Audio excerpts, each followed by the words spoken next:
আজকের ড্রামার শুরুতেই আমরা ফিমেল লিডকে দেখতে পাই যে কিনা হসপিটালে এসেছিল আর এখানে তার একটি রিপোর্ট দেখছিল। এর নাম ছিল জিনসু। জিনসু হসপিটালে এসেছিল অ্যাবর্শন করানোর জন্য, কারণ সে প্রেগনেন্ট ছিল, কিন্তু তাকে ডক্টর মানা করে দিয়েছে আর বলেছে যে তোমার ফ্যামিলি মেম্বারকে মেন লিডকে দেখানো হয়। নাম ছিল লিন। এখানে লিন একটি হসপিটালে এসেছিল একজন ডক্টরের কাছে। তার গ্র্যান্ডমা তাকে জোর করে এই ডক্টর মেয়ের কাছে পাঠিয়ে দিয়েছিল। এখানে মেয়েটি বলতে থাকে যে তোমার ভিতরে কি প্রবলেম রয়েছে যার কারণে তোমার এত বছর হয়ে গিয়েছে কিন্তু তুমি আজ পর্যন্ত কোনো মেয়ের কাছে যাওনি, এই কারণে তোমার গ্র্যান্ডমার মনে হচ্ছে তোমার ভিতরে কোনো প্রবলেম রয়েছে। তখন রুমের ভিতরে এসেছিল জিনসু, আর জিনসু তো এখানে এসেছিল ডেলিভারি যে 1 মাস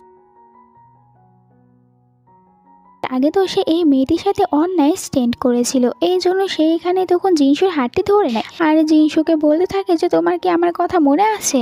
ডক্টর তো এখানে তখন লিনের চেক আপ করার জন্য একটি ফিমেল ডল নিয়ে এসেছিল। এইটা দেখে তো লিন আরও রেগে যায়। এরপরে সে এখানে হাত ধরে নেয় জিনসুর আর বলতে থাকে যে তুমি বলো এনাকে সব সত্যি কথা, 1 মাস আগে তো আমি তোমার সাথে অন্যায় স্টেন্ড করেছিলাম। এখানে জিনসু অনেকটা ভয় পেয়ে গিয়েছিল, তাই বলে যে হ্যাঁ। অ্যাসিস্ট্যান্ট তখন বাইরে এসে গ্র্যান্ডমাকে ফোন করে বলে যে আপনার গ্র্যান্ডসনের জীবনে প্রথম থেকে একটি মেয়ে রয়েছে। অন্যদিকে তখন লিন জিনসুকে বাইরে নিয়ে এসেছিল আর বলতে থাকে যে আমার কারের ভিতরে ওঠো।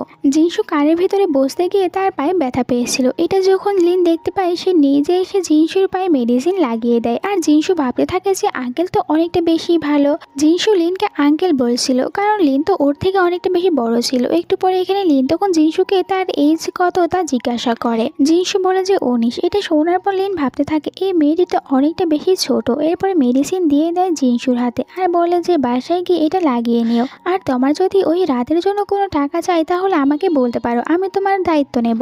জিনসু মানা করে দেয় আমি কোনো টাকা নেব না। এরপরে জিনসু যখন কারের ভিতরে ছিল তখন সে এটাই ভাবছিল যে আমি কি আঙ্কেলকে বলে দেব এই বাচ্চার কথা। তখন সে কারের ভিতরে একটি সুন্দর টয় দেখতে পায়, এই জন্য বলতে থাকে যে আঙ্কেল এই টাকার এইটা অনেকটা বেশি কিউট। লিন বলে তোমার যদি এটা পছন্দ হয়ে থাকে তাহলে নিতে পারো। জিনসু বলে আমি এটা নেওয়ার জন্য বলিনি, আমি শুধুমাত্র এমনি জিজ্ঞাসা করেছিলাম। লিন বলে যে এটা আমার পছন্দ না, এটা আমার ফ্যামিলির পছন্দ, তাই রেখে দিয়েছি। এটা শোনার পর জিনসু ভাবে যে হতে পারে আঙ্কেল ম্যারিড আর ওনার ওয়াইফ রয়েছে, সাথে একটি বেবিও রয়েছে, তাই আমার এইসব বলা ঠিক হবে না। লিন তাকে এখানে নিজের কার্ডটি দিচ্ছিল আর বলে তোমার যত টাকা এখান থেকে নিতে পারো। এখানেও জিনসু তাকে মানা করে দেয়। এরপরে জিনসু তার ফোন দেখে আর অনেকটা বেশি অবাক হয়ে গিয়েছিল। সে তো কান্না করতে শুরু করে। তাকে এরকম ভাবে কান্না করতে দেখে লিন ঘাবড়ে যায় যে এর আবার কি হলো। জিজ্ঞাসা করে তোমার কি হয়েছে। জিনসু বলে যে আমার অ্যাকাউন্ট থেকে কেউ একজন আমার সব টাকাগুলো বের করে নিয়েছে। এখানে লিন বলে যে কত টাকা ছিল। জিনসু তার 5টি ফিঙ্গার দেখায়। লিন মনে করেছিল যে তাহলে হয়তো বা হবে অনেকগুলো টাকা, কিন্তু এরপরে জানতে পারে যে ওখানে তো শুধুমাত্র 5,000 ইউয়ান ছিল। আর এরপরে তো এখানে জিনসু বলে যে আমি জানি এই সব কিছু কে করেছে। সে রেগে চলে আসে বাড়িতে, তার মাকে বলতে থাকে যে তুমি কেন আমার অ্যাকাউন্ট থেকে টাকাগুলো বের করে নিয়েছো। মা বলে যে ওইসব বাদ দাও, দেখো তোমার ভাই কত সুন্দর একটি কাজ করে এসেছে, ও তো তোমার সাথে একটি ভালো ছেলের বিয়ে ঠিক করেছে, তখন তুমি এই 5,000 কি এর থেকেও বেশি টাকা পাবে। জিনসু বলে যে আমি এখন কাউকেই বিয়ে করবো না। জিনসুর মা রেগে যায় আর বলে যে তুমি যদি বিয়ে না করো তাহলে আমাদের কোনো কাজে লাগবে না, আর যদি কাজে না লাগো তাহলে এখানে থেকে কি করবে। জিনসুর ভাইও এটাই বলছিল যে আমাদের উপকার করতে পারলে এখানে থাকবে, নয়তো এখান থেকে চলে যাবে। জিনসু তো এসব শুনে অনেকটা অবাক হয়েছিল।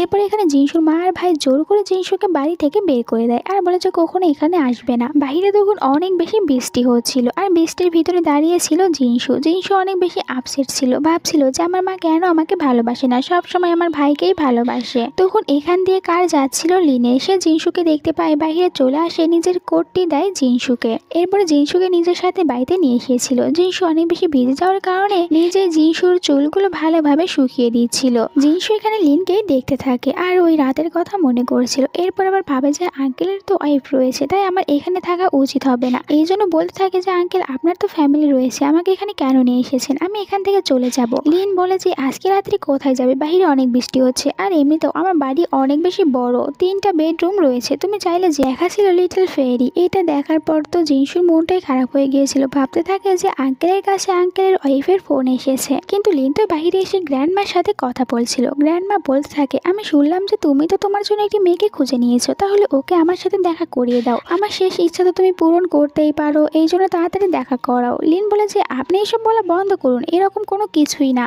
গ্র্যান্ডমা বলে আমি তো ওল্ড হয়ে গিয়েছি, তুমি আমার এই ইচ্ছা পূরণ করতে পারবে না। পরের দিন সকালে দেখানো হয় জিনসু ঘুমিয়েছিল। বাহিরে তখন লিন এসেছিল। লিনের কাছে অ্যাসিস্ট্যান্ট ফোন করে আর বলে যে আপনাকে এখন একটি গুরুত্বপূর্ণ মিটিং করার জন্য যেতে হবে, মু কোম্পানির সাথে আপনার মিটিং রয়েছে। লিন বলে ঠিক আছে, আমি ওখানে চলে যাব। তাহলে তুমি জিনসুকে কোম্পানির সবকিছু ভালোভাবে বুঝিয়ে দিও। এরপর ওখান থেকে চলে যায় লিন। একটু পরে জিনসুর ঘুম ভেঙে যায় আর ভাবতে থাকে আমি তো এখানেই ছিলাম। তখন জিনসুর কাছে তার মা ফোন করেছিল, তাকে বলতে থাকে আমি তোমার জন্য একটি ব্লাইন্ড ডেটের ছেলেকে অ্যারেঞ্জমেন্ট করেছি, তুমি ওর সাথে দেখা করতে যাবে। জিনসু মানা করে দিয়েছিল সে ওখানে যাবে না, কিন্তু তার মা তাকে অনেক বেশি বকা দেয়। অন্যদিকে আমরা একটি রেস্টুরেন্টে লিনের সাথে মু কোম্পানির প্রেসিডেন্টকে দেখতে পাই। এর নাম ছিল ইয়ান। ইয়ানকে দেখে বোঝাই যাচ্ছে ইয়ান লিনকে পছন্দ করে, কিন্তু লিন তাকে পাত্তা দেয় না। ওই একই রেস্টুরেন্টে এসেছিল জিনসু তার ব্লাইন্ড ডেটের ছেলের সাথে দেখা করার জন্য। এখানে জিনসুর হাতে একটি ছেলের ছবি ছিল আর ছেলেটি তো অনেকটা বেশি হ্যান্ডসাম ছিল। অন্যদিকে আমরা একটি মোটা ছেলেকে দেখতে পাই, ওর হাতে জিনসুর ছবি ছিল আর জিনসুকে নিয়ে উল্টাপাল্টা ভাবনা চিন্তা করছিল। জিনসু মোটার কাছে এসে এই ছবিটি দেখিয়ে বলে আপনি কি এনাকে দেখেছেন? মোটা বলতে থাকে যে এটা আমারই ছবি আর আমি এর থেকে অনেকটা বেশি হ্যান্ডসাম, এই জন্য তুমি হয়তো বা আমাকে চিনতে পারোনি। এইটা দেখে জিনসু পুরো হা হয়ে গিয়েছিল যে ছবিতে কতটা বেশি হ্যান্ডসাম আর বাস্তবে এরকম একটি মোটা ছেলেটি এখানে জিনসুকে খারাপ ভাবে দেখতে থাকে। এই জন্য জিনসু নিজেকে হাইড করার চেষ্টা করছিল আর বলে যে আমাকে এরকম ভাবে একদমই দেখবেন না। মোটা এখানে জিনসুকে বসতে বলে। জিনসু বসে গিয়েছিল আর চুপচাপ ওর কথাগুলো শুনছিল, কিন্তু মোটা এখানে তখন জিনসুকে নিয়ে অনেক বাজে বাজে কথা বলতে থাকে। জিনসু অনেক রেগে যায়, এখান থেকে চলে যেতে নিচ্ছিল, কিন্তু মোটা বলে যে তুমি ব্লাইন্ডেড শেষ না করে এখান থেকে চলে যাও। বসে পড়েছিল। তখন মোটা চলে আসে জিনসুর কাছে আর তাকে খারাপ ভাবে টাচ করতে থাকে। জিনসু বলে যে আমাকে একদমই টাচ করবে না, কিন্তু এরপরেও মোটা জিনসুর সাথে এখানে জোর করতে নিচ্ছিল। তখন জিনসুর হঠাৎ করে ভমিটিং আসতে শুরু হয়। এইটা দেখে মোটা বুঝতে পারে যে জিনসু প্রেগনেন্ট। এই কারণে তো ও রেস্টুরেন্টে থাকা সবাইকে এখানে ডেকে নিয়ে আসছিল আর বলতে থাকে জোরে জোরে এই মেয়েটি প্রেগনেন্ট, কিন্তু এরপরও আমার সাথে ব্লাইন্ড ডেটে এসেছে। এরপরে জিনসুকে বুলিং করতে থাকে। জিনসুর মাথার উপরে একটি বোতল ভাঙতে নিচ্ছিল, কিন্তু ঠিক সময় এখানে লিন এসে জিনসুকে ওই মোটার হাত থেকে বাঁচিয়ে নিয়েছিল। লিনকে দেখে মোটা এখানে ভয় পেয়ে গিয়েছিল আর সে জিনসুকে বলে যে আমি তো তোকে পরে দেখে নেব। এরপরে এখান থেকে চলে গিয়েছিল। এরপরে জিনসুকে নিজের সাথে করে বাড়িতে নিয়ে এসেছিল আর জিনসু যে ওখানে আঘাত পেয়েছিল ওই জায়গায় মেডিসিন লাগিয়ে দিচ্ছিল। জিনসু বলতে থাকে যে আমার অনেক বেশি ব্যথা করছে। এখানে তো লিন আগে থেকে জিনসুর উপরে একটু রেগেছিল, এই কারণে চিৎকার করে জিনসুকে জিজ্ঞাসা করে যে তুমি ওই ছেলেটির সাথে ওখানে ব্লাইন্ড ডেটে কেন গিয়েছিলে। জিনসু বলে আমার যাওয়ার কোনো ইচ্ছা ছিল না, কিন্তু আমার মা আমাকে জোর করে যেতে বলেছিল, এই কারণে আমি ওখানে গিয়েছিলাম। এটা শোনার পর এখানে লিন বলে যে হ্যাঁ আমি জানি, আমার তোমার উপরে বিশ্বাস রয়েছে যে তুমি কখনোই কোনো ছেলের সাথে ব্লাইন্ড ডেটে যাবে না। লিনের এরকম ব্যবহার দেখে জিনসু অবাক হয়ে গিয়েছিল। এরপরে লিন এখানে আবারও জিনসু ক্লোজে আসতে নিচ্ছিল আর জিনসু ভাবছিল আমি কি আগে এই বেবির কথা বলে দেব। আর এদিকে তো লিন জিনসুকে কিস করার জন্য অনেকটা বেশি ক্লোজে চলে এসেছিল। তখন জিনসু লিনকে থামিয়ে দেয় আর বলে আমি তো এখন আঘাত পেয়েছি, আমার এখন বিশ্রাম নেওয়ার প্রয়োজন। এইটা বলে সে রুমের দিকে চলে যায়। পরের দিনের সিন দেখানো হয় অ্যাসিস্ট্যান্টের সাথে জিনসু কোম্পানিতে এসেছিল আর সে এত বড় একটি কোম্পানি দেখে অনেক বেশি খুশি হয়ে গিয়েছিল। তখন ভিতরে আমরা দেখতে পাই লিনকে, সে তার সেক্রেটারিকে অনেকটা বেশি বকা দিচ্ছিল আর এখান থেকে চলে যেতে বলে। সেক্রেটারিও তখন এখান থেকে চুপচাপ করে বের হয়ে যায়। সে যখন চলে যাচ্ছিল তখন অ্যাসিস্ট্যান্ট আর জিনসু তাকে দেখতে পায়। জিনসু যে কালকে আমার সাথে একটি পার্টিতে যেতে হবে, এই জন্য তৈরি থেকো। পার্টির কথা শুনে জিনসু অনেক বেশি ঘাবড়ে যায় আর বলে আমি তো কখনোই অত বড় কোনো পার্টিতে যাইনি, তাহলে আমি ওখানে গিয়ে কি করব। দিন জিনসুকে নিয়ে শপিং করানোর জন্য নিয়ে আসে আর এখানে তো জিনসুর জন্য অনেক সব সুন্দর সুন্দর ড্রেসগুলো নিয়ে এসেছিল। জিনসু একের পর এক ড্রেসগুলোর ট্রায়াল দেয়। একটু পরে সে একটি অনেক সুন্দর ড্রেস পরে চলে এসেছিল। এটা লিনের কাছে অনেক বেশি ভালো লাগে। পরের দিন লিন জিনসুকে নিয়ে পার্টিতে এসেছিল। এখানে লিনের সাথে ফু কোম্পানির প্রেসিডেন্টের দেখা হয়ে যায় আর ওনার সাথে কথা বলার জন্য লিন জিনসুকে বলে তুমি এখানেই থাকো, আমি এক্ষুনি কথা বলে আবারও তোমার কাছে ফিরে আসবো। জিনসু আর পার্টিতে কি করবে, এই কারণে সে ওখানে খাবার খেতে শুরু করে। তখন আমরা দূরে কিছু মেয়েদেরকে দেখতে পাই। এদের ভিতরে একটি মেয়ে ছিল, এই মেয়েটির নাম ছিল সুনান। আর সুনান কিন্তু লিনকে অনেকটা বেশি পছন্দ করতো। তার ইচ্ছাই ছিল লিনকে পটাবে আর লিনের সাথে বিয়ে করবে, এই কারণে সে পার্টিতে অনেক সুন্দর একটি ড্রেস পরে এসেছিল। সুনান তখন এখানে জিনসুকে দেখতে পায় আর জিনসুকে বলতে থাকে যে জিনসু তুমি এখানে এসেছো। এতে দুজনের কথা থেকে আমরা বুঝতে পারি দুজনে তো একে অপরকে আগে থেকেই চিনতো। আসলে জিনসু যে কলেজে পড়তো ওই কলেজের সিনিয়র ছিল সুনান। সুনান এখানে জিনসুকে ছোট দেখানোর চেষ্টা করতে থাকে আর বলে যে তুমি এই পার্টিতে কি করতে এসেছো? তোমার যে ফ্যামিলি, সে ফ্যামিলি তো কখনো এরকম একটি পার্টিতে আসতেও পারবে না। জিনসু বলে, আমি এই পার্টিতে আমার আঙ্কেলের সাথে এসেছি। এটা শোনার পর সুনান বলতে থাকে, ও তাহলে তুমি এখন একজন ওল্ড ম্যানের কাছে চলে গিয়েছো, আর তার জন্য এই সুন্দর পার্টিতে আসতে পেরেছো। আর তুমি যে ড্রেসটি পরে আছো এটাও তো অনেকটা বেশি দামি, মনে হয় তোমার ওল্ড আঙ্কেল তোমাকে এটা কিনে দিয়েছে। জিনসু তখন মনে মনে বলতে থাকে যে এই ড্রেস সত্যি এতটা বেশি দামি, আমি তো ভাবতেও পারিনি যে আঙ্কেল আমাকে এতটা বেশি দামি একটি ড্রেস কিনে দেবে। সুনান বলে, তোমার কোনো যোগ্যতা নেই আমার এই পার্টিতে থাকার, এই কারণে এই পার্টি থেকে চলে যাও। জিনসু বলে, আমি কেন এই পার্টি থেকে চলে যাব? এখানে আমাকে আঙ্কেল নিয়ে এসেছে, দরকার পড়লে তুমি চলে যাও। সুনান বলে, আমি কেন আমার পার্টি থেকে চলে যাব? এটা ফু কোম্পানির পার্টি, আর আমি তো ফু কোম্পানির প্রেসিডেন্টের ডটার, তাহলে আমি কেন এখান থেকে যাব? আর জিনসুকে অনেকগুলো টাকা দিচ্ছিল, বলতে থাকে এই টাকাগুলো নাও আর এখান থেকে চলে যাও, এই টাকা তোমার জন্য অনেকটা বেশি হয়ে যাবে। আর বলে যে যদি এখান থেকে না যাও তাহলে আমি তোমার আঙ্কেলের কোম্পানি পুরো বরবাদ করে দেব, আমার বাবাকে তুমি চেনো না। শুনেন ভাবে, সত্যি কি এ আমার আঙ্কেলের কোম্পানির ক্ষতি করে দেবে? আমি তো এটা কখনোই চাইবো না যে আমার জন্য আঙ্কেলের ক্ষতি হয়ে যাক, কারণ আঙ্কেল আমাকে অনেক সাহায্য করেছে। তাই বলে যে আমি এখান থেকে চলে যাচ্ছি। চলে যেতে নিয়েছিল, কিন্তু সুনান তাকে থামায় আর বলে যে চলে যাবে, কিন্তু একটু ড্রিঙ্ক তো করে নাও। এরপরে জোর করে তারা সবাই মিলে এখানে জিনসুকে ড্রিঙ্ক করানোর চেষ্টা করতে থাকে। এরকম করে সবাই মিলে জিনসুকে বুলিং করছিল। যখন লিন ফু কোম্পানির প্রেসিডেন্টের সাথে কথা বলে এদিকে আসছিল, তখন জিনসুর এরকম অবস্থা দেখে সে অনেক বেশি রেগে যায় আর জিনসুকে সাথে সাথে গিয়ে বাঁচিয়ে নেয়। জিনসু এখানে লিনকে জড়িয়ে ধরে থেকে অনেক বেশি কান্না করতে থাকে। সবাই বুঝতে পারে জিনসুর আঙ্কেল আসলে লিন। এটা বুঝতে পেরে সবাই তখন এখানে ক্ষমা চাইতে থাকে আর বলে যে আমাদের কোম্পানি কোনো কিছু করবেন না, আমরা তো এই সব কিছু সুনানের কথা মতন করেছি। সুনান অবাক হয়ে গিয়েছিল এখানে জিনসু লিনের সাথে এসেছে এটা দেখে, আর লিন তো এদের সবার উপরে অনেক রেগে গিয়েছিল। বলে যে আমি তোমাদের কোম্পানির সাথে সকল কন্ট্যাক্টগুলো শেষ করে দিয়েছি, আজ থেকে আমার কোম্পানি তোমাদের কোম্পানির সাথে আর কোনো কন্ট্যাক্ট করবে না। একটু পরে ওখানে সুনানের বাবা এসেছিল আর সুনানকে অনেক জোরে একটি থাপ্পড় মারে আর প্রিন্সুকে বলে যে আপনি আমার কোম্পানির সাথে প্লিজ কন্ট্যাক্টগুলো শেষ করবেন না, আমি আমার মেয়েকে শাস্তি দিয়ে দেবো। এরপরেও সুনান এখানে বলতে থাকে যে এই মেয়েটির কারণে তুমি আমাকে মারছো। সুনানের বাবা বলে যে তুমি আর যদি মার খেতে না চাও তাহলে চুপচাপ এখানে জিনসুর কাছ থেকে ক্ষমা চেয়ে নাও। এর ফ্রেন্ড ফোন করেছিল, ওর নাম ছিল ফ্যাং। ফ্যাং এতদিন বিদেশে ছিল আর এখন আবারও চায়নাতে ফিরে এসেছে। এখানে তো জিনসু তার সাথে অনেকটা বেশি খুশি হয়ে কথা বলছিল। জিনসুকে এতটা বেশি খুশি হয়ে কথা বলতে দেখে আবার লিনের জেলাস হচ্ছিল আর ভাবতে থাকে যে এই কার সাথে এতটা বেশি ফ্রি হয়ে কথা বলছে। পরের দিন কোম্পানিতে লিন এসেছিল, কিন্তু সে তার পুরো গেট আপ চেঞ্জ করে এসেছিল, যাকে দেখে সবাই অনেকটা বেশি শকড হয়েছিল। আর সবাই তো এখানে লিনকেই দেখতে থাকে, কারণ লিনকে তো সত্যি অনেকটা বেশি হ্যান্ডসাম লাগছিল। এরপরে সে তার নিজের কেবিনে চলে এসেছিল আর অ্যাসিস্ট্যান্টকে বলতে থাকে সেক্রেটারি জিনসুকে তো কোথাও দেখছি না। অ্যাসিস্ট্যান্ট বলে যে লিনসুর আজকে একটি গুরুত্বপূর্ণ কাজ ছিল, এই কারণে আসতে পারেনি। লিন বলে যে ওর কাছে ফোন করো আর জানো যে ও এখন কোথায় রয়েছে। অ্যাসিস্ট্যান্ট ফোন করেছিল জিনসুর কাছে আর বলে যে তুমি এখন কোথায় আছো। আমরা তো জিনসুকে হসপিটালে দেখতে পাই, আসলে সে এখানে এসেছিল অ্যাবর্শন করানোর জন্য। তো অ্যাসিস্ট্যান্টকে বলে যে আমি হসপিটালে এসেছি, আমার একটু শরীর খারাপ তো তাই চেক আপ করানোর জন্য। এটা শুনতে পেয়ে তো লিন অনেক বেশি ঘাবড়ে গিয়েছিল আর বলতে থাকে আমাকে এখনই হসপিটালে যেতে হবে। এদিকে আমরা তখন হসপিটালে জিনসুকে দেখতে পাই তার ছোটবেলার ফ্রেন্ড ফ্যাং এর সাথে। আসলে সে তো হসপিটালে ফ্যাংকে নিজের গার্জিয়ান হিসেবে নিয়ে এসেছিল, যাতে করে ফ্যাংকে দেখানোর পর সে নিজের অ্যাবর্শন করিয়ে নিতে পারে। ফ্যাং বলে কোনো চিন্তা করো না, আমি তোমাকে সাহায্য করব। তখনই হসপিটালে চলে এসেছিল লিন,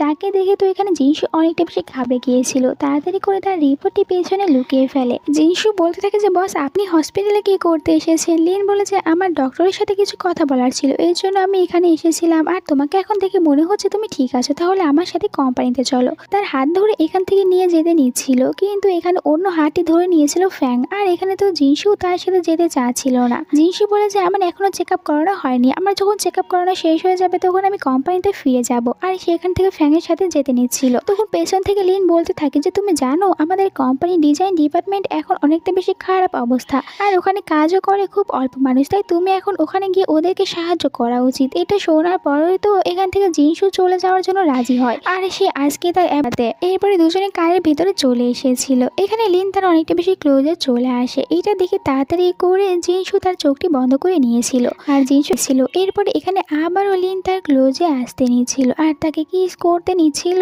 জিনসু অনেক বেশি নার্ভাস হয়ে গিয়েছিল, বলতে থাকে যে প্লিজ আঙ্কেল আপনি আমার ক্লোজে আসবেন না। এখানে লিন তাকে জিজ্ঞাসা করে যে সত্যি করে বলবে তোমার ক্লোজে কে কে রয়েছে। জিনসু বলে যে আমার ক্লোজে শুধুমাত্র আপনিই রয়েছেন। লিন বলে আর একটু জোরে বলো, আমি শুনতে পাইনি। জিনসু আরো জোরে বলে যে শুধুমাত্র আপনি। এইটা শুনে লিন হাসতে থাকে। এরপরে সে তো জিনসু জিনসুকে কোম্পানিতে ড্রপ করে দিয়েছিল আর জিনসু ভুল করে গাড়ির ভিতরে তার রিপোর্টটি রেখে গিয়েছিল, যেটা আবার দেখতে পায় লিন। সে বুঝতে পারে যে জিনসু তো আসলে প্রেগনেন্ট। আর সে 1 মাস আগের ওই রাতটির কথাও মনে করতে থাকে। সে ভাবছিল যে এই বেবিটি আবার আমার হবে না তো। অন্যদিকে অ্যাসিস্ট্যান্ট তখন গ্র্যান্ডমাকে এখানে অনেকগুলো ছবি নিয়ে এসে দিয়েছিল জিনসু। আর জিনসুর ছবিগুলো দেখার পর গ্র্যান্ডমা বলতে থাকে যে আমার ডটার ইন ল তো দেখতে অনেকটা বেশি কিউট, আমি এর সাথে তাড়াতাড়ি দেখা করতে চাই। পরের দিন গ্র্যান্ডমা কোম্পানিতে একজন ক্লিনার হয়ে চলে এসেছিল। আর গ্র্যান্ডমা যখন এখানে ক্লিনিং করছিল হঠাৎ করে ওনার শরীর অনেক বেশি খারাপ হয়ে যায়। গ্র্যান্ডমা এখানে মেডিসিন খেতে নিচ্ছিল কিন্তু ওটা তার হাত থেকে পড়ে গিয়েছিল। আর এখান দিয়ে তো অনেকেই কোম্পানির ভিতরে যাচ্ছিল কিন্তু কেউ গ্র্যান্ডমাকে সাহায্যই করছিল না। তখন এখান থেকে কোম্পানির ভিতরে যেতে নিচ্ছিল জিনসু। দেখতে পায় যে গ্র্যান্ডমা এরকম ভাবে পড়ে আছে, এই জন্য গ্র্যান্ডমাকে সাহায্য করে। গ্র্যান্ডমাকে কোম্পানির ভিতরে নিয়ে এসেছিল আর কিছু স্ন্যাক্স খেতে দেয় গ্র্যান্ডমাকে আর বলে যে আপনি এগুলো বসে থেকে খান, আমি আমার কাজ করতে চলে যাই। গ্র্যান্ডমা তো এইখানে জিনসুর এরকম ব্যবহার দেখে আরো খুশি হয়ে মনে মনে এইটাই ভাবছিল যে আমার ডটার ইন ল তো অনেকটা বেশি মনের দিক থেকে ভালো। তখন আমরা এই কোম্পানির ভিতরে ওই মোটা লোকটিকে দেখতে পাই যে কিনা এখানে পা তুলে ঘুমিয়েছিল আর খাবার খেয়ে জায়গাটি অপরিষ্কার করে রেখে দিয়েছিল। গ্র্যান্ডমা এটা দেখে বলতে থাকে এই কোম্পানির সবাই অনেক খারাপ আর ওটা ক্লিন করতে যাচ্ছিল। তখন কোম্পানির ভিতরে আছিল শুনেন ওখানে থাকা ডাস্টবিনের সাথে নিজেই ধাক্কা লেগে পড়ে যাওয়ার কারণে তার হাতে থাকা একটি গিফট ভেঙে যায়। আর এখানে তখন উল্টো গ্র্যান্ডমার উপরে চিল্লাতে থাকে যে তোমার কারণেই আমার এই দামি গিফট ভেঙে গিয়েছে। গ্র্যান্ডমা বলে আমি আবার তোমাকে কখন ধাক্কা দিয়েছি, তুমি তো নিজেই পড়ে গিয়ে ওটা ভেঙে ফেলেছো। সুনান বলেছে একজন ক্লিনার হয়ে এত বড় বড় কথা কিভাবে বলতে পারো। জিনসু চলে এসেছিল আর বলে যে তুমি গ্র্যান্ডমার সাথে এরকম ভাবে কথা বলতে পারো না, তোমার জিনিসটি তুমি নিজেই ভেঙেছো। আর যদি বিশ্বাস না হয় তাহলে আমরা এখানকার সিসিটিভি ফুটেজ দেখতে পারি, ওখান থেকে সব প্রমাণ হয়ে যাবে। সুনান বলে তুমি কি, আমি কেন তোমার কথা মতন কাজ করব, নিজেকে কি ভাবো। তখন ওই মোটা ছেলেটি উঠে আসে আর বলে আমি দেখেছি এই ক্লিনারটি ইচ্ছা করে এখানে সুনানকে ধাক্কা দিয়েছিল।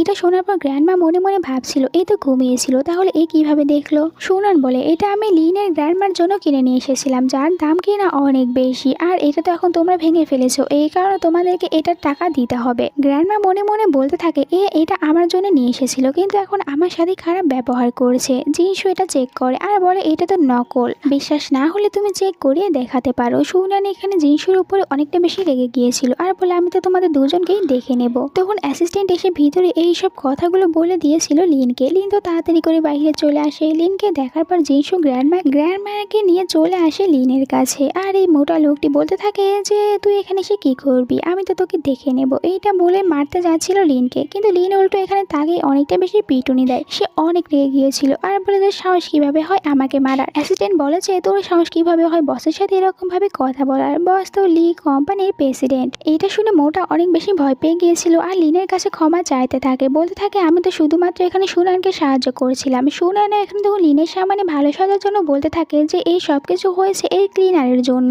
অ্যাসিস্ট্যান্ট তাকে অনেক জোরে একটি থাপ্পড় মারে আর বলে যে তুমি কি জানো ইনি কে, ইনি তো আসলে লির গ্র্যান্ডমা। আর গ্র্যান্ডমার কথা শুনে সবাই অবাক হয়ে গিয়েছিল। সুনান তাড়াতাড়ি করে এখানে গ্র্যান্ডমার কাছে বসে পড়ে আর বলতে থাকে যে গ্র্যান্ডমা আমার ভুল হয়ে গিয়েছে, আমাকে ক্ষমা করে দিন। এরপরে গ্র্যান্ডমা জিনসুকে বলতে থাকে যে তুমি অনেকটা বেশি ভালো, আমার কাছে তোমাকে অনেক ভালো লেগেছে, তুমি হতে পারবে লিনের ওয়াইফ। গ্র্যান্ডমা তখন এখানে জিনসুর হাতে তাদের ফ্যামিলির একটি ব্রেসলেট পরিয়ে দেয়। জিনসু তো অনেকটা বেশি শকড হয়ে গিয়েছিল আর গ্র্যান্ডমা বলে যে তুমি আজ থেকে আমার ডটার ইন ল। এইখানে তো লিন তখন গ্র্যান্ডমাকে বলে যে থ্যাংক ইউ লিটল ফেয়ারি। আর এইটা শুনে তো জিনসু খুশি হয়ে যায় আর ভাবতে থাকে এর মানে আঙ্কেলের কোনো ওয়াইফ নেই। অন্যদিকে আমরা ওই মোটাকে দেখতে পাই, ও তো এখন অনেক বেশি রেগেছিল লিনের ওপরে। এই কারণে লিনের কফির ভিতরে কিছু মেডিসিন মিশিয়ে দেয় আর বলে যে তুমি আমাকে যতগুলো কষ্ট দিয়েছো এটা খেলে তুমি তার থেকে বেশি কষ্ট পাবে। একটু পরে ভিতরে চলে আসে লিন আর জিনসু। ভিতরে আসার পর লিন এখানে আবারও জিনসু ক্লোজে যেতে নিচ্ছে। লিনের শরীরটা খারাপ হতে শুরু করে আর লিনের এখানে অনেকটা বেশি পেন হচ্ছিল। জিনসু এসব দেখে অনেক ভয় পেয়ে যায়। লিনসু বলতে থাকে যে এখন আমার কি হবে। লিনের এরকম অবস্থা দেখে জিনসু অনেক কান্না করতে থাকে আর তাড়াতাড়ি করে হসপিটালে ফোন করেছিল। এদিকে তখন লিন মনে মনে বলছিল যে এটা অতটাও বেশি আমাকে পেন দিচ্ছে না, কিন্তু এখন আমাকে এটা কাজে লাগাতে হবে। আর সেইখানে একটু নাটক করে বলতে থাকে জিনসুকে যে আমার এখন কি হবে, আমি যদি মারা যাই তাহলে আমার এই সব কিছু কে দেখবে, কারণ আমি তো এখন পর্যন্ত বাবা হতেই পারিনি, আমার কোনো বেবি নেই, তাহলে এসব কিছু কে দেখবে। আর এইসব কিছু শোনার পর জিনসু কান্না করে বলতে থাকে যে তুমি কোনো চিন্তা করো না, এই বেবিটা তোমারই, আর এই সব কিছু দেখে নেবে, তোমার কোনো কিছু হবে না। লিন এটা শুনে অনেক খুশি হয়ে যায় আর বলে তুমি সত্যি বলছো, এই বেবিটা আমার, তুমি একদম সত্যি কথা বলছো। আর সে বেশি খুশি হতে পারছিল না কারণ তখনই অজ্ঞান হয়ে গিয়েছিল। পরে হসপিটালের সিন দেখানো হয়, যেখানে ডক্টর এসে জিনসুকে বলতে থাকে লিনের অবস্থা অনেকটা বেশি খারাপ, কখন জ্ঞান ফিরবে বলা যাচ্ছে না। আসলে এই ডক্টর তো লিনের সাথে মিলে রয়েছিল, আর লিন বলেছিল ডক্টরকে এইসব কিছু বলার জন্য। ডক্টরের কাছ থেকে এই সব কিছু শোনার পর এখানে জিনসু আরো জোরে জোরে কান্না করতে থাকে আর বলতে থাকে এই সব কিছু আমার জন্য হয়েছে, ওই মোটা আমার কাছ থেকে প্রতিশোধ নিতে চেয়েছিল আর এখন হাট করে বসেছে লিনকে। এরপরে লিনের সাথে দেখা করতে আসে আর অনেক বেশি কান্না করতে থাকে যে আমার জন্য এই সব কিছু হয়েছে, তুমি আমাকে ক্ষমা করে দিও, আমার জন্য তুমি আঘাত পেয়েছো। আর লিনও এখানে জেনে বুঝে জিনসুর সামনে অনেকটা বেশি নাটক করতে থাকে যে সে অনেকটা বেশি অসুস্থ। আর এরপরে এখানে সে জিনসুর পেটে হাত রাখতে যাচ্ছিল। জিনসু বলে যে আঙ্কেল তুমি এটা কি করছো, হঠাৎ করে কেউ আমাদেরকে দেখে নেবে। লিন বলে যে এটা আমার বেবি, তাহলে কি আমি ওকে টাচ করতে পারবো না? জিনসু বলে যে নিজেকে কন্ট্রোল করো আঙ্কেল। এরপরে বলে যে আমাকে কিছু কাজ করতে যেতে হবে, এই কারণে আমি আপনার জন্য এখানে একজন নার্সকে ঠিক করে রেখে যাব। লিন বলে যে কিন্তু আমি চাই না অন্য কেউ আমার কেয়ার করুক, তুমি এখানে থেকে আমার কেয়ার করবে। জিনসুর সামনে প্রথমে ইমোশনাল ব্ল্যাকমেল করে, কিন্তু এতে কোনো কাজ হয় না। এই জন্য তখন লিন বলতে থাকে যে একে তো আমি ব্ল্যাকমেল করেছি, কোনো কাজ হয়নি, এখন একে যদি আমি টাকার কথা বলি তাহলে কাজ হয়ে যাবে। জিনসুকে বলে আমি তোমাকে টাকা দেবো যদি তুমি এখানে থেকে আমার কেয়ার করো, আর দিনে কিন্তু তুমি অনেক টাকা পাবে। এইটা শুনে জিনসু রাজি হয়ে গিয়েছিল আর বলে ঠিক আছে। এরপর লিনকে খাবার খাইয়ে দিচ্ছিল। লিন একদম পুরো ছোট বাচ্চাদের মতন করতে থাকে, যা দেখে জিনসু বলতে থাকে যে আঙ্কেল আপনি কেন বাচ্চাদের মতন করছেন, এখন ছোট বাচ্চারা এরকম করে না। লিন বলে যে কোনো পেশেন্টের সাথে কেউ এতটা বেশি রুড হয়ে কথা বলে না, আমি অসুস্থ। এরপরে জিনসু তো এখানে তাকে আদর করে বলতে থাকে যে আঙ্কেল খাবার খান। লিনও খাবারটি খেয়ে নেয়। এরপরে জিনসুর হাতে কিছু খাবার লেগেছিল, এটা লিন খেয়ে নিয়েছিল, যা দেখে জিনসু বলতে থাকে আঙ্কেল আপনি এটা কি করছেন, কেউ যদি দেখে নিই তো? লিন বলে যে কেন, তুমি জানো না খাবার নষ্ট করতে নেই, এই কারণে আমি খেয়ে নিয়েছি। জিনসু বলে আমি যদি এই বেবিকে কেয়ারি করি তাহলে আমি পড়াশোনা করতে পারবো না আর জবও করতে পারবো না, আমি আমার ফ্যামিলিকে সাহায্য করতে চাই, কিন্তু একে ক্যারি করলে তা করতে পারবো না। লিন বলে তুমি একদমই এরকম কোনো কিছু চিন্তা ভাবনা করো না, আমি তোমাকে সাহায্য করব, আমি তোমাকে ভালো একটি ইউনিভার্সিটিতে ভর্তি করে দেবো, ওখানে থেকে তুমি তোমার স্টাডি কমপ্লিট করতে পারবে। তখন জিনসুর কাছে তার মা ফোন করেছিল আর বলে যে তাড়াতাড়ি তোর বাবার হসপিটাল আয়, এখানে আমাকে কিছুটা গুন্ডা ধরে নিয়েছে, তারা আমার কাছ থেকে টাকা চাইছে, আমার কাছে কোনো টাকা নেই, তুই যদি না আসিস তাহলে আমি তোর বাবার হসপিটালের সকল টাকাগুলো ওনাদেরকে দিয়ে দেবো। এটা শুনে জিনসু অনেকটা বেশি ঘাবড়ে গিয়েছিল, তাড়াতাড়ি করে ওখান থেকে চলে যায়। এদিকে তো গুন্ডারা জিনসুর মাকে দিয়েছিল একটি পেপার এখানে সাইন করে দেওয়ার জন্য, আমি অনেকটা বেশি কষ্ট করে টাকাগুলো নিয়ে এসেছিলাম বাবার চিকিৎসা করানোর জন্য, তাহলে তুমি কিভাবে এগুলো খরচ করতে পারো, তোমার কোনো অধিকার নেই। জিনসুর মা বলে যে দেখো তোমার বাবা অনেকদিন ধরে অসুস্থ হয়ে পড়ে রয়েছে, ওনার পিছনে শুধু শুধু টাকা নষ্ট করার কোনো দরকার নেই, আর এমনিতেও আমি যদি ওদেরকে টাকা না দিই তাহলে ওরা আমার সাথে খারাপ কিছু করবে, তাহলে ভাবো যে তোমার মা এতটা বেশি ইয়াং, কেন ওনার জীবনটা নষ্ট হবে। জিনসু বলে আপনার সাথে কি হবে তা আমি জানি না, কিন্তু আমি আমার বাবার টাকাগুলো দেবো না, এগুলো দিয়ে আমি আমার বাবার চিকিৎসা করাবো। আপনি আগে থেকেই জানতেন গুন্ডারা আপনার সাথে এরকম কিছু করতে পারে, তাহলে কেন ওদের কাছ থেকে টাকা নিয়েছিলেন? আর তখন এখানে চলে এসেছিল লিন, জিনসুর মাকে বলতে থাকে যে আপনার কত টাকার প্রয়োজন। জিনসুর মা বলে যে আমার তো 1 মিলিয়নের প্রয়োজন। লিন বলে যে শুধুমাত্র 1 মিলিয়ন আমি আপনাকে দিয়ে দেবো, কিন্তু আর কখনো জিনসুকে বিরক্ত করবেন না। এখানে তো জিনসুর মা দেখেছিল লিন একটু রিচ, এই জন্য বলতে থাকে না আমার 2 মিলিয়নের প্রয়োজন, আবার এরপরে বলে যে না আমার 3 মিলিয়নের প্রয়োজন, এরকম ভাবে তো এখানে এনার লোভ বাড়তেই থাকে। এইসব শুনে জিনসু এখানে লিনকে বলতে থাকে তুমি আমার মাকে কোনো টাকাই দেবে না, আমার মা অনেকটা বেশি লোভী, তোমার কাছ থেকে বারবার চাইতে থাকবে। লিন বলে কোনো চিন্তা করো না। অ্যাসিস্ট্যান্ট এখানে একটি কন্ট্রাক্ট পেপার বের করে আর বলে আপনাকে 3 মিলিয়ন টাকা দেওয়া হবে, কিন্তু এখানে সাইন করতে হবে, যেখানে লেখা রয়েছে আপনি যদি 3 মিলিয়ন নিতে চান তাহলে আমাদের কোম্পানিতে আপনাকে 8 বছর কাজ করতে হবে। এইটা শুনে জিনসুর মা বলে যে আমি কিছুতেই তোমাদের কোম্পানিতে 8 বছর কাজ করব না, আমি কাজ করে নিজেকে শেষ করতে চাই না, আমি আমার জীবনে এনজয় করতে চাই। কিন্তু অ্যাসিস্ট্যান্ট বলে যদি টাকা চান তাহলে তো সাইন করতেই হবে, আর জিনসুর মাকে তখন বাধ্য হয়ে এখানে সাইন করতেই হয়। এরপরে দুজনে হসপিটালে ফিরে এসেছিল। লিন জিনসুকে বলতে থাকে তোমার লাইফে এতগুলো প্রবলেম ছিল, তাহলে তুমি আমাকে কেন বলোনি?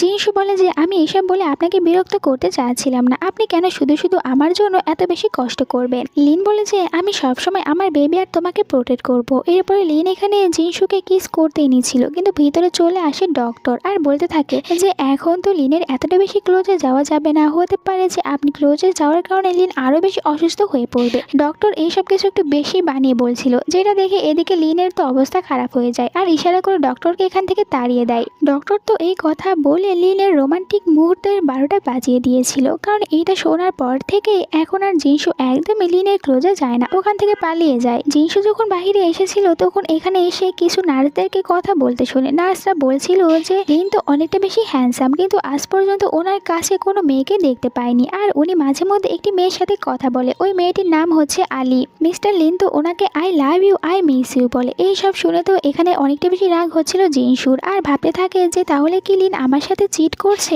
এরপরে সে ভিতরে এসেছিল আর এখানে দেখতে পায় যে লিন তো একটি মেয়ের সাথে কথা বলছে, আর এই মেয়েটির নামে ছিল আলী। তাকে বলছিল আই মিস ইউ। এটা শুনে জিনসুর রাগ আরো বেড়ে যায়, ভাবে যে এ আমার সাথে সত্যি চিট করছে। লিন যখন তার সাথে কথা বলতে এসেছিল সে অনেক বেশি রেগে যায় আর বলতে থাকে আমার কাছ থেকে দূরে থাকো। লিন বলে হঠাৎ করে তোমার কি হয়ে গিয়েছে? একটু আগেই তো অনেকটা বেশি ভালো ছিলে, আর তুমি তো এখন মা হতে চলেছো, তাই তোমার এত বেশি রাগ করা উচিত না। জিনসু তার কোনো কথাই শোনে না, এখান থেকে যেতে নিচ্ছিল আর বলে যে আমি তোমাকে মিথ্যে কথা বলেছিলাম, এটা তোমার বেবি না। এটা শুনে লিন অনেক বেশি রেগে যায় আর সে তো এখানে জোর করে তখন জিনসুকে কিস করতে থাকে। জিনসুকে বেডে নিয়ে গিয়ে তার সাথে জোর জবরদস্তি করতে থাকে আর অনেক বেশি চিল্লাচ্ছিল জিনসু। বাইরে একজন মেয়ে এই চিল্লাচিল্লি শুনতে পায়, সে ভাবছিল ভিতরে না জানি কি হচ্ছে। ভিতরে তো জিনসু বাচ্চাদের মতন চিল্লাচিল্লি করছিল আর বলে আমাকে ছাড়ো। একটু পরে মেয়ের ভিতরে চলে আসে আর দুজনকে এরকম ভাবে দেখতে পেয়ে তাড়াতাড়ি করে বাহিরে চলে যায়। লিন জিনসুকে বলে এই সবকিছু তোমার কারণে হয়েছে। জিনসু বলে মোটেও আমার কারণে হয়নি, আমি ব্লাইন্ড ডেটে যাব আর আমার বেবির জন্য একটি ভালো ফাদারকে খুঁজে নেব।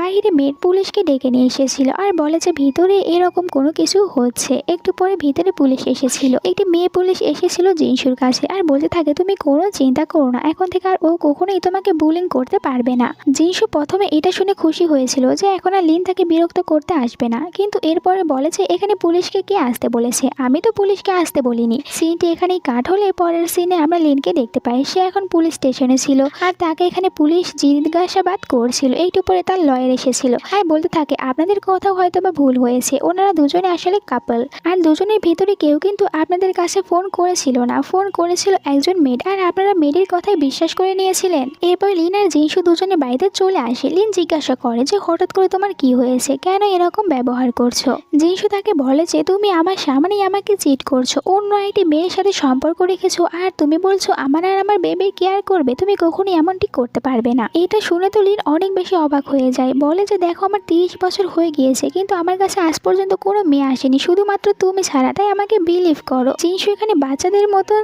জেদ করতে থাকে আর বলে তুমি তো আমার সামনেই হসপিটালে আলী নামে মেয়েটির সাথে কথা বলছিলে, আর এখন বলছো তুমি আমাকে চিট করছো না, আমি কেন তোমাকে বিশ্বাস করব? আয়েদ করতে থাকে আর বলে যে হ্যাঁ তুমি ওকে I love you I miss you বলো, আমি শুনেছি। এই সব দেখে এখানে তখন লিন অনেক বেশি হাসতে থাকে আর বলে যে আমি বুঝতে পেরেছি তুমি জেলাস হচ্ছ, এই কারণে তো এইসব কিছু বলছো। জিনসু বলে আমি মোটেও জেলাস হইনি। লিন বলে কালকে আমাদের ফ্যামিলির পার্টিতে তুমি আলীকে দেখতে পারবে। পরের দিন ফ্যামিলি পার্টির সিন দেখানো হয়, যেখানে লিন এখানে নিজের সাথে করে জিনসুকে নিয়ে এসেছিল। পার্টিতে আমরা আলীকে দেখতে পাই, আলী সবাইকে বলছিল যে আপনাদের সবাইকে ধন্যবাদ এখানে আসার জন্য।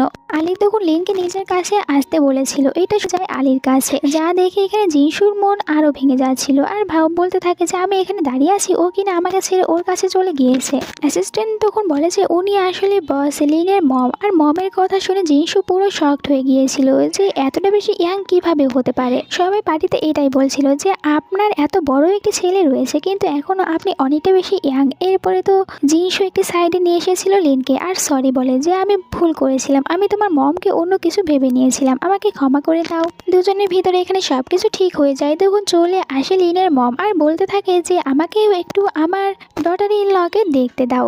লিনের মমের কাছে কিন্তু জিনসুকে অনেকটা বেশি পছন্দ হয়েছিল। জিনসু এখানে বলতে থাকে যে আপনি তো এখন অনেকটা বেশি ইয়াং। এরপরে লিন বলতে থাকে যে মম এখন জিনসু একটু ক্লান্ত হয়েছে, এই জন্য আমি ওকে রুমে নিয়ে যাচ্ছি। এটা শুনে মম হাসতে থাকে আর বলে যাও। লিন যখন জিনসুকে নিয়ে যাচ্ছিল তখন একজন এদের কিছু ভিডিও করে নেয় আর এরপরে এটা দিয়েছিল সোশ্যাল মিডিয়াতে, ভাইরাল হয়ে যাওয়ার কারণে দেখতে পাই ইয়ান আর বলতে থাকে যে এই মেয়েটি কিভাবে লিনের ওয়াইফ হতে পারে, আমি লিনকে ভালোবাসি, এই কারণে ওকে আমি যে কোনো উপায় লিনের কাছ থেকে দূরে সরিয়ে দেব। পরের দিন সকালে লিন আর জিনসুকে দেখানো হয় দুজনে একসাথে ঘুমিয়েছিল। যখন লিনসুর ঘুম ভেঙে গিয়েছিল সে এখান থেকে চুপ করে উঠে চলে যাচ্ছিল, কিন্তু পেছন থেকে তাকে হাক করে নিয়েছিল লিন আর বলতে থাকে যে কোথায় যাচ্ছ। জিনসু বলে আঙ্কেল আমি শাওয়ার নিতে যাচ্ছি। লিন বলে যে আমিও শাওয়ার নেব। জিনসু বলে তাহলে আপনি প্রথমে নিয়ে নেন, কিন্তু এখানে লিন বলে চলো আমরা দুজন একসাথেই নেই। এরপরে দুজনে একসাথে শাওয়ার নিয়েছিল। এরপরে আবার জিনসু লিনকে সুন্দর করে অফিসে যাওয়ার জন্য রেডি করে জিনসুর কাছে আর বলেছে আপনি এখানে এসেছেন তো কোনো গিফট নিয়ে আসেননি, এখানে আসলে সবাই দামি দামি গিফট দেয়, তাহলে আপনার গিফটই এখানে দিন। কিন্তু জিনসু তো কোনো গিফটই নিয়ে এসেছিল না। এটা দেখে সবাই কথা বলতে থাকে যে এত বড় একটি অকশনালে এসেছে কিন্তু কোনো গিফট নিয়ে আসেনি। আর জিনসু অনেক বেশি নার্ভাস ছিল, বলতে থাকে আমি তো এখানে এসেছি মমের সাথে, তাহলে মম এখনো কেন আছে না, আর আমি তো জানতাম না এখানে গিফট নিয়ে আসতে হয়। ইয়ান চলে আসে জিনসুর কাছে আর বলতে থাকে সবাইকে যে জিনসু তো লিনের ফিয়ন্সি, তাহলে ওর কাছে কেন দামি গিফট থাকবে না। আর সবাইকে বলে যে আমার মনে হয় জিনসু তো এখানে সব থেকে দামি একটি গিফট দেবে। এরপরে এখানে জোর করে জিনসুর হাত থেকে ওই ব্রেসলেটটি খুলে ওখানে রেখে দিয়েছিল, বলে এই দেখো জিনসু এখানে গিফট দিয়েছে। জিনসু তো মানা করে যে এটা আমি এখানে কিছুতেই দেবো না, এটা আমাকে মম দিয়েছে, তাহলে আমি এটা কেন দেবো।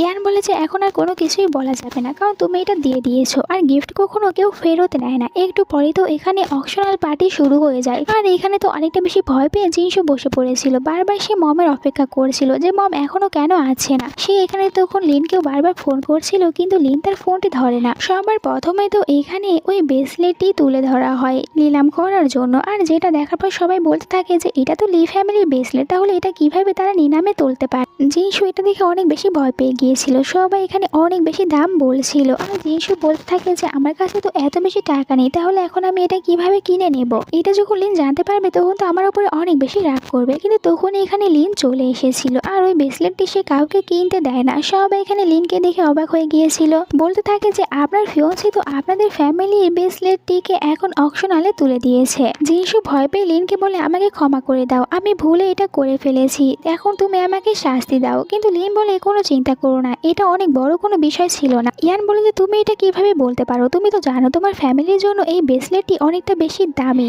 জিনসু ইয়ানকে দেখে বলে যে তুমি তো ওই মেয়েটি যে কিনা আমার হাত থেকে জোর করে ব্রেসলেটটি নিয়েছিলে আর ওখানে পাঠিয়ে দিয়েছো। ইয়ান জিনসুকে বলে দেখো তুমি নিজে ভুল করেছো আর নিজের ভুল ঢাকার জন্য এখন সব দোষ তুমি আমার উপরে চাপিয়ে দিচ্ছ, আমি কেন এমনটি করতে যাব। জিনসু লিনকে বলে যে আমি ভুল করেছি, এই কারণে তুমি আমাকে পানিশমেন্ট দাও, আমি তোমার ফ্যামিলি ব্রেসলেটটিকে নিজের কাছে রাখতে পারিনি। ইয়ান মনে মনে ভাবছিল এখন লিন তার ফিয়ন্সের উপরে অনেকটা বেশি রেগে যাবে, হতে পারে তার সাথে বিয়েটাও ক্যান্সেল করে দেবে। লিন জিনসুকে বলে কোনো চিন্তা করো না, এটা তোমার থেকে মোটেও দামি না। এটা দেখার পর ইয়ান বলতে থাকে তুমি এটা কিভাবে বলতে পারো যে এই ব্রেসলেটটি হারিয়ে ফেলে তোমার ফ্যামিলি তাকে অনেকটা বেশি পানিশমেন্ট দেয়। লিন বলে যে আমার ফ্যামিলি, আমি যে কথা বলবো ওটাই তখন রুলস হয়ে যাবে, আর আমি এখন বলছি আমি জিনসুকে কোনো পানিশমেন্ট দেবো না, তাই দেবো না, এই তো তোমার কথা বলার কে। অ্যাসিস্ট্যান্ট বলে যে আমি এখানকার সিসিটিভি ফুটেজ নিয়ে এসেছি, যেখানে 5 মিনিট আগে সব ফুটেজ রয়েছে, আর সবার সামনে ওই ফুটেজটি অন করে দেয় আর যেখানে দেখা যাচ্ছিল ইয়ান তো এখানে জোর করে জিনসুর হাত থেকে ওই ব্রেসলেটটি বের করে নিয়েছিল। এটা দেখার এই গ্র্যান্ডপা এসেছিল। গ্র্যান্ডপাকে দেখার পর ইয়ান তাড়াতাড়ি করে চলে যায় গ্র্যান্ডপার কাছে। লিন এখানে গ্র্যান্ডপাকে বলতে থাকে ইয়ান আমার ফিয়ন্সির সাথে এরকম একটি কাজ করেছে, আমার ফিয়ন্সিকে বুলি করেছে, এই কারণে আমি আপনাদের কোম্পানির সাথে কোনো কন্ট্যাক্ট করতে চাই না। আজ থেকে আমার কোম্পানি আপনার কোম্পানির সাথে কোনো কন্ট্যাক্ট করবে না। এইটা শুনে গ্র্যান্ডপার শরীর খারাপ হতে থাকে আর এরপরে লিনকে বলতে থাকে যে আমি এখানে ইয়ানের হয়ে ক্ষমা চাইছি, কিন্তু আপনি প্লিজ কন্ট্যাক্টগুলো শেষ করবেন না। এরপরে ইয়ানকে বলতে থাকে যে আমি তোমাকে যতগুলো রাইট দিয়েছিলাম সবগুলো নিজের কাছে আবারও ফিরিয়ে নিচ্ছি। ইয়ান লিনের পায়ে পড়ে গিয়েছিল আর বলতে থাকে আমি তো শুধুমাত্র তোমার ফিয়ন্সির সাথে মজা করছিলাম। লিন বলে যে তুমি যে মজাটি করেছিলে ওটা অনেকটা বেশি খারাপ ছিল, তাই আমি আর তোমাকে ক্ষমা করছি না। পরের সিনে লিন রাতের জিনসুকে প্রপোজ করতে হবে। এরপরে এখানে লিন একটি সুন্দর ব্লু ডায়মন্ডের রিং পছন্দ করেছিল আর ওটাই কিনে নিয়েছিল। এরপরে চলে আসে জিনসুর কাছে, জিনসুকে একটি ফুলের বুকে দিয়ে প্রপোজ করে। জিনসু এতে খুশি হয়ে রাজি হয়েছিল। লিন তখন তাকে ওই ব্লু ডায়মন্ডের রিংটি পরিয়ে দেয়, দুজনে অনেক বেশি খুশি ছিল। এরপরে আমাদেরকে এদের ম্যারেজ সিন দেখানো হয়, যেখানে এরা দুজনেই এদের ম্যারেজ ড্রেস পরেছিল। এরপরে চলে আসে দুজনে কাছাকাছি। লিন জিনসুকে বলে আমি তোমাকে প্রমিস করছি আমি আর কখনোই তোমাকে আর আমার বেবিকে হার্ট করব না, আর কেউ তোমাদেরকে বুলিংও করতে পারবে না। জিনসু অনেক বেশি খুশি ছিল, বলতে থাকে আমি কখনোই ভাবতে পারিনি যে আমার বিয়ে তোমার মতন একটি ভালো মানুষের সাথে হবে। এরপরে দুজনেই খুশি হয়ে একে অপরকে কিস করে বিয়েটি সম্পূর্ণ করে, আর এরই সাথে আজকের এই ড্রামাটি শেষ হয়ে যায়। তো কেমন লেগেছে কমেন্ট করে জানিয়ে দিও, আর এরকমই সব সুন্দর সুন্দর ড্রামাগুলো দেখার জন্য চ্যানেলটিকে সাবস্ক্রাইব করে নাও আর বেল বাটনটি অন করে দিও সবার প্রথমে দেখার জন্য। Bye bye.